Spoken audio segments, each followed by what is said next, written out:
Chapter 14. Very spy-like. My head pounded like a hammer was going at it against my skull. "Ow," I whispered, bringing a hand to the pulsating area. I opened my eyes slowly, even though it felt like someone had superglued them shut. My vision was so distorted and fuzzy at the edges that I didn't know where I was. When I last woke up this disorientated, I was in the hospital for my seizure. I felt the same, in pain, sore and discombobulated. So logically, I thought it'd be a hospital, white walls and sterile smells included. But no.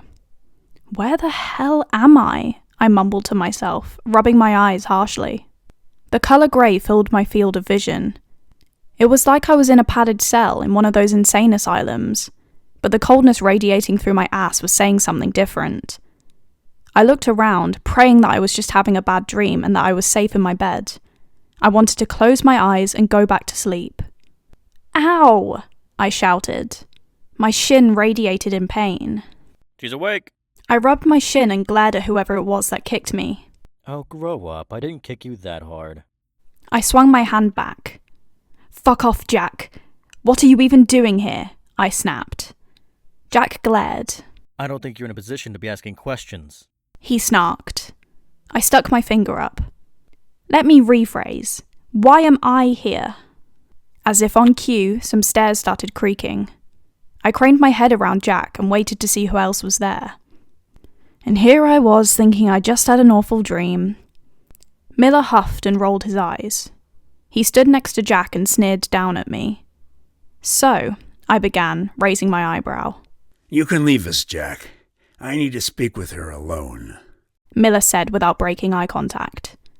I looked him up and down. "How dare you wear that jacket?" I sneered. Miller extended an arm and picked at one of the badges on it. "I earned it," he stated simply. I stood up and, rather embarrassingly, failed to look as intimidating as I wanted. "You've earned nothing," I spat.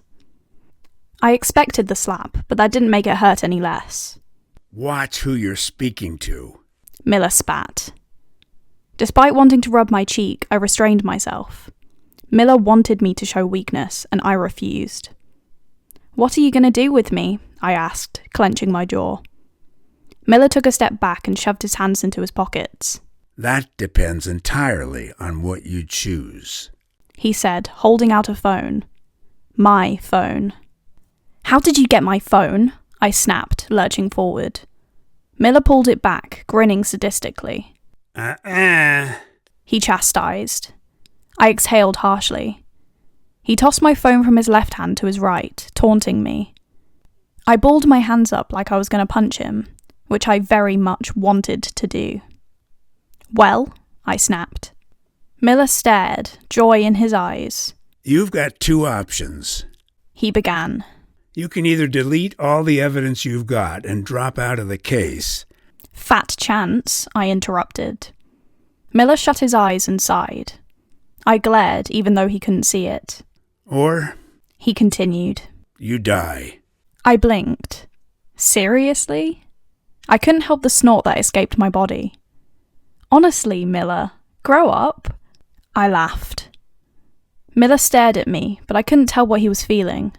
Probably pissed off with me, as was my goal. "You've got till nightfall to make a decision, but don't think you're going to be unsupervised. Blake'll be down here watching you." He tossed me my phone just as Blake made his way down the stairs. "Oh, and I also took out any SIM cards you had, so don't think you can ring or text anyone." He smirked as he left. "I need to pee," I yelled in a sing-song voice. "Really?" Blake moaned from his position by the door. Yeah."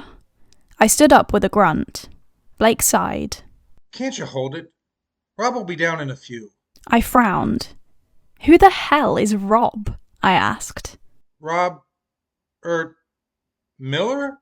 Oh, shit. I forgot Miller's real name was Robert. Oh, I guess I forgot his name. Whoops, I shrugged. Blake rolled his eyes and continued reading the newspaper he'd brought down. I laughed quietly to myself. He sighed loudly. "What?"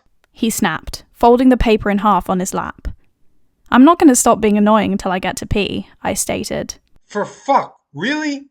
I nodded, grinning like a child. Wait here then. I'll get Levi. I cringed. What? To watch me pee? Blake shrugged.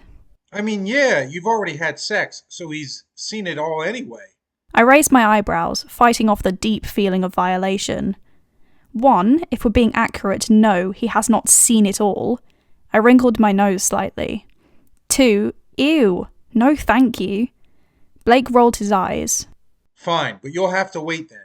Clarisse can watch you. He began to ascend the stairs. You know, you're not too bad, Clarke. I looked into Blake's eyes, slightly taken off guard by the nice comment. Thank you? How exactly would you respond to that? Shame you're on the wrong end. He finished, disappearing out of view. Clarisse came down a few moments later and gestured to the door. You go first. I'll follow. I hauled my body up off the ground and trudged in front, walking up the stairs. I'm like 99% sure the stairs violated several safety codes. Up there. Second door on the left. I went in and sat down, doing my business. I pulled my phone out of my pocket and pulled up all the evidence I'd gathered, including the statements, drawings, lost items, money losses, receipts, etc. Surely there had to be a Wi-Fi box in this place. Otherwise, how would Miller inevitably ring Agent Evans, claiming I'd been killed? I opened my settings and scrolled through the Wi-Fi names, pressing every single one and praying that they didn't need a code or anything. ZWBG9GE98YJIE, password required. Brimblewood 98718, password required. BT Wi-Fi, connected with no internet. Sky Wi-Fi 873, out of range. I sighed. Why the hell bother coming up if my phone wasn't within range? I scrolled through a few more, all giving the same result, until a single Claire hotspot popped up. Here goes nothing, I thought to myself as I pressed it. I waited with bated breath. You done? Clarisse shouted through the door. Shit. Nearly. Just changing my lady things. I called back. Okay, don't be long. I mimicked her as the Wi-Fi thingy spun, trying to connect. For a second, I thought it was going to ask me for a password. But then, connected. Yes! I quickly went into my gallery, uploaded all of the pictures I'd taken to my cloud drive, and backed up all my emails to at least 3 other accounts, one of which wasn't even linked to the FBI. That's enough time, Danielle. 1 minute. Clarisse shouted. I couldn't help the smile on my face as I flushed the chain and washed my hands. I stuffed my phone back into my hoodie pocket and walked out, desperately trying to keep my face neutral. Clarisse, could you do me a favour? I asked as I walked down the stairs. Depends. She said, sighing. I smiled. B, could you get Miller and tell him I want to talk to him? Clarisse frowned. I'll chuck one of mine down in a minute. She said, sighing. I smiled. B, could you get Miller and tell him I want to talk to him? Clarisse frowned. Really? I nodded. She hesitated by the stairs for a moment, but walked up them without any further words. A few moments later, Miller strode back down the stairs with Clarisse's hoodie in a wide smirk. He chucked it at me, and I instantly shoved it on, grateful for the warmth it provided. I hear you want to talk. He smirked, leaning against the wall. I nodded. I do. Miller raised an eyebrow and waved a hand, gesturing for me to continue. Before I start, I want to ask you one thing, I said. Miller didn't move. How did you do it? Miller paused. That's what you want to ask? Not why? Miller questioned. I shook my head. I'm gonna die anyway, so I want to go out knowing what I missed, I answered. Miller took a step forward.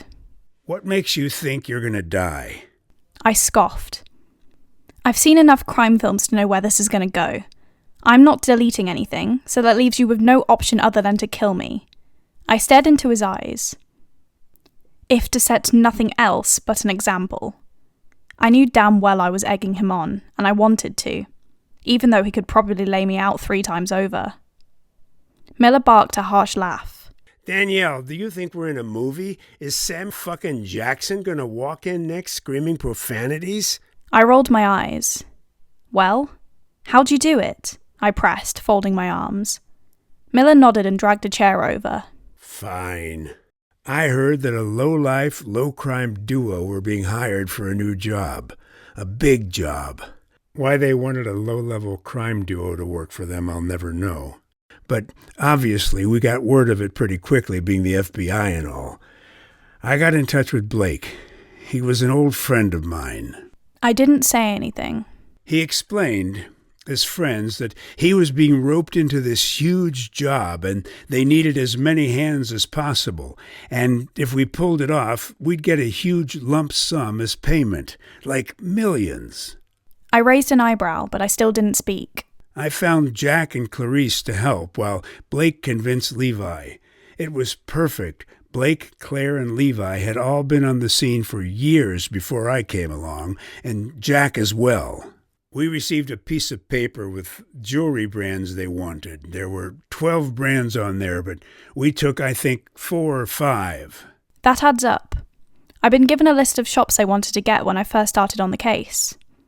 Okay, but why jewelry stores? I finally said. Miller clasped his hands. Money. The guy we're working for wants to buy them. I frowned. But why rob them? Surely that takes away value. Precisely. Less value, less of a price tag. Once the sale's gone through, we return the stolen jewelry and everything's back to normal. I slowly nodded. Makes sense. But why do it through all of this effort? Surely it'd be easier to just put on face masks and coverings, get in and out quickly, than leave. Not leave a trail behind you, I asked. Well, we took 4 or 5. Another group took the others. They needed the group with less to do to keep the FBI busy. I raised an eyebrow. Very spy-like. Well played. Miller laughed. I hope you know, it's a real shame you're on the wrong end of this. You're a good person, and you'd be a great asset to us. I snorted. And why's that, Miller? 'Cause my brother's one of the members and I had sex with another? Miller glared and shook his head. No, it's because you're intelligent. You've got your wits about you, and honestly... He paused. You're one of the strongest people I've ever met. I couldn't help the shout. Whatever last attempt this was at convincing me to stay quiet and join you won't work, Miller. You're wrong, and I stand by my job, I snapped, crossing my arms. Miller sighed and looked almost regretful. He stood up and dragged the chair back over to where he got it from. Well, when they come down to watch you, you can explain to them that I've tried. I raised an eyebrow. They? And why am I being watched? Miller turned around. Well, I'm not going to let you go, am I? The first thing you do is cry to Evans, and I can't risk that. I rolled my eyes. So you've got, I'd say, another 4, maybe 5 hours before your blood sugar drops and you faint. What? Wait, why? I asked. Well, you were asleep for 12 hours or something like that, and if you don't eat or drink anything, then your body goes into panic mode. I gawked. So you're starving me and depriving me of essential things so I what? Join you? I snapped. Miller shrugged. Yeah, to be honest, I'd be quite happy to cut all ties, but they insisted I try to keep you... For fuck's sake, Miller, who is they? I snapped. Miller stared at me as if it was the most obvious thing in the world. Jack and Levi. A few more hours passed before I started to feel weird. My head was pounding even worse than when I first woke up, and my vision swam dangerously. My stomach growled, begging for some kind of substance. My throat was so dry it felt like I was swallowing razor blades. Jack had watched me for the first hour, followed by Blake, followed by Clarisse. And looking at my watch, despite it blurring together in a mass of black and white, it looked like I was about to change to Levi. I don't know how much longer she's got. She looks awful. I moved my eyes over to the stairs, where 2 people stood. Clarisse and Levi. Well, she should just take the deal. It's not a lot. Wow, you're something else. And why is that? Levi snapped back.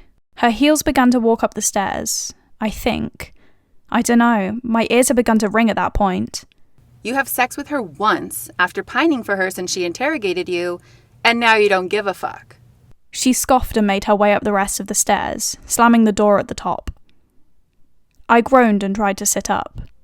I know people have gone far longer than 16 hours without food or water, but it certainly takes a toll on you. Hey, don't try to sit up. You'll go if you do. Levi's voice sounded a lot closer. I felt his hands grab my arms and lay me against the wall. What happened to the careless man a few seconds ago? I struggled to say, my eyes drooping shut. I have an image to maintain. He whispered. My heart fluttered at those words. He'd said those exact ones when we'd slept with each other. They had an entirely different meaning now, though. But He continued in a low voice. I have a bottle of water and an apple for you. My eyes opened wide. Without saying anything else, Levi handed me 2 things wrapped in a tissue. I twisted the cap off the water and downed the whole thing, the liquid instantly giving my throat and mouth relief. I wiped my mouth and gnawed at the apple, savouring its juice and flavour. Hey! A sharp voice yelled. What the fuck does she have in her hands?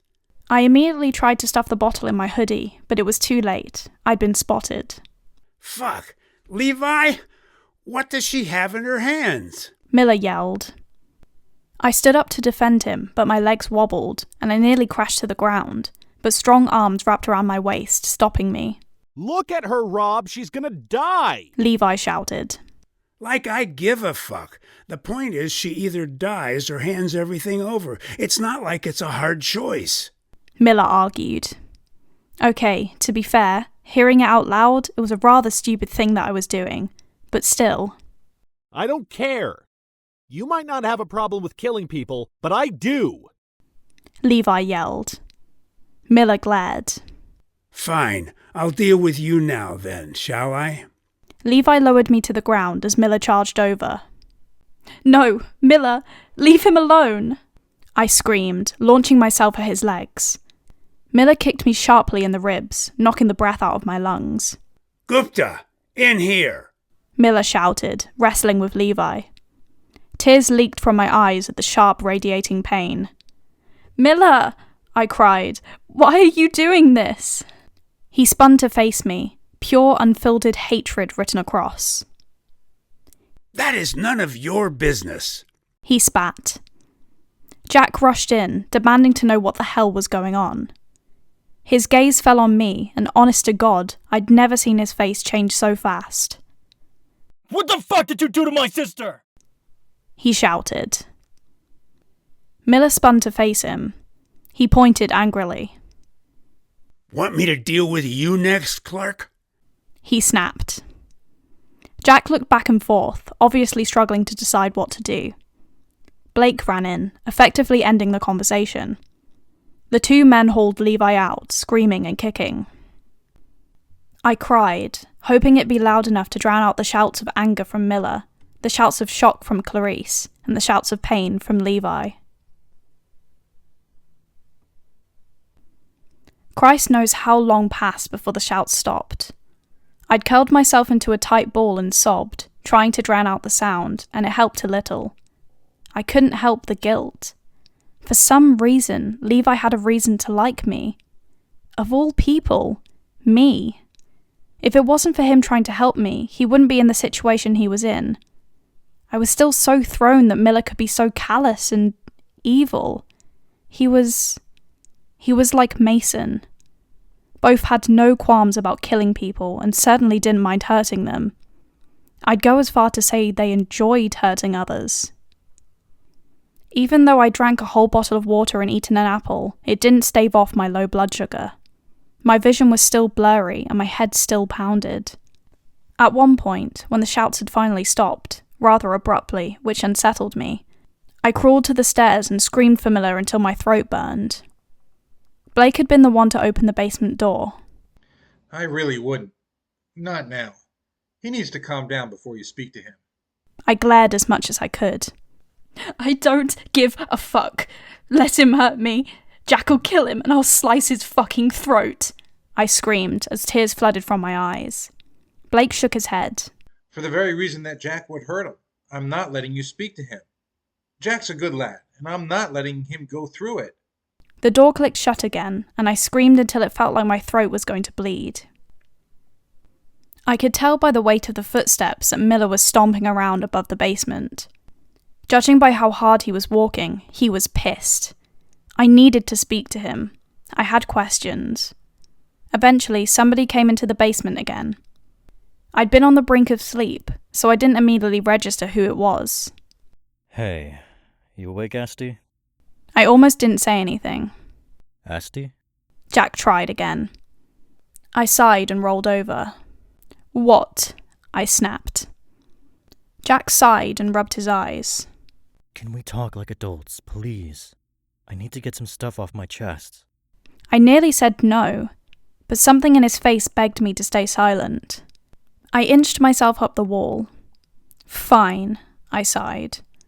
Jack moved from kneeling to sitting cross-legged. When I agreed to do this robbery thing, that was all I agreed to. Not beating people up or kidnapping people or hurting people or nothing like that. I agreed to do it for the money. I rolled my eyes. With all due respect, I don't think people join to hurt others. Mason woulda. A spike of white-hot fire shot through my body. How dare Jack speak about Mason as if he knew him? I swallowed. Yeah, well, not anymore, I muttered.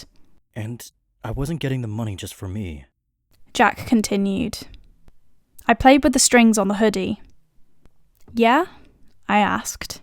Dad told me about Mom, about how bad she is. I stopped playing.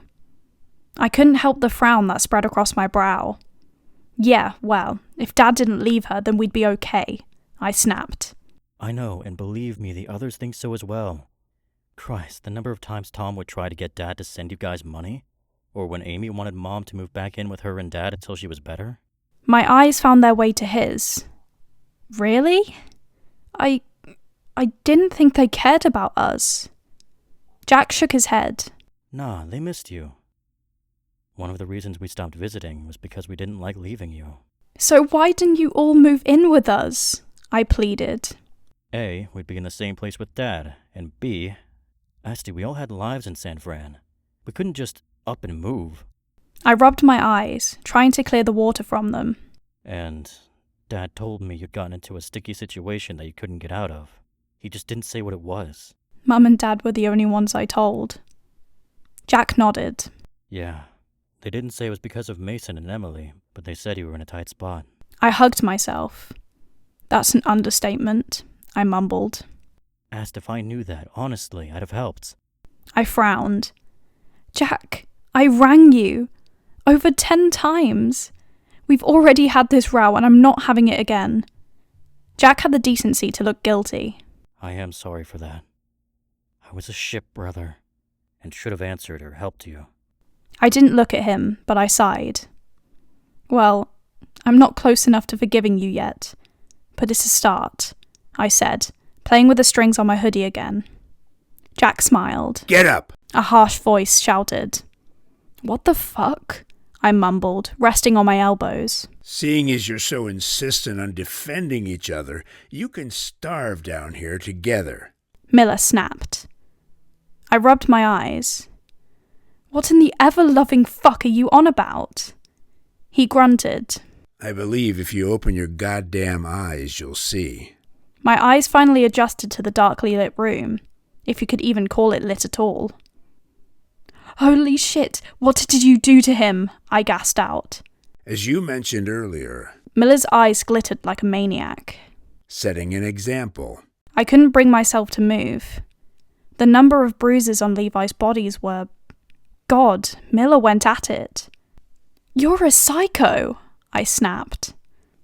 He hauled me up by my arm. I looked away with a whimper when he sneered in my face. We need to talk. He hissed. Ugh, why? I've already told you what I'm going to do, and that's not what you want, I hissed back. He was so close to my face that I could smell the old coffee on his breath.